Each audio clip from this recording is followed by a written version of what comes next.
What is habeas corpus and how did Lincoln use it? Have you ever wondered how a legal principle can protect individuals from being held without just cause? That principle is known as habeas corpus. It is a legal tool that requires a person holding another in custody to bring the detainee before a court. This process ensures that the imprisonment is lawful and that the detainee is not being held without due process. During the American Civil War, President Abraham Lincoln faced enormous challenges in keeping the Union intact. To maintain order and support military efforts, Lincoln made the controversial decision to suspend the writ of habeas corpus.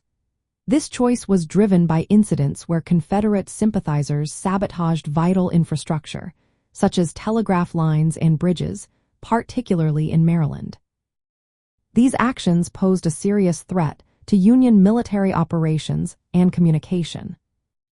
By suspending habeas corpus, Lincoln could detain suspected Confederate sympathizers and saboteurs without trial. This was a strategic move to prevent further disruptions to the Union's war efforts.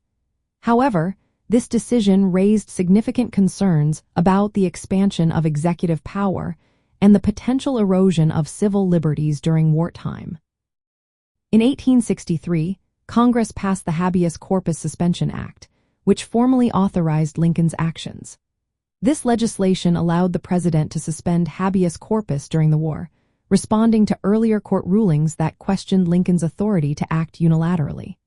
By granting this power, Congress provided legal support for Lincoln's measures, which many believed were necessary for national security in a time of conflict.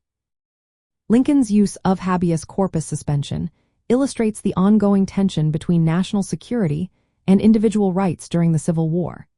It shows how executive power can expand in times of crisis, leading to debates about the balance between protecting the nation and preserving constitutional rights. The actions taken during this period remain as a significant part of American history, highlighting the complexities of governance during a time of great turmoil.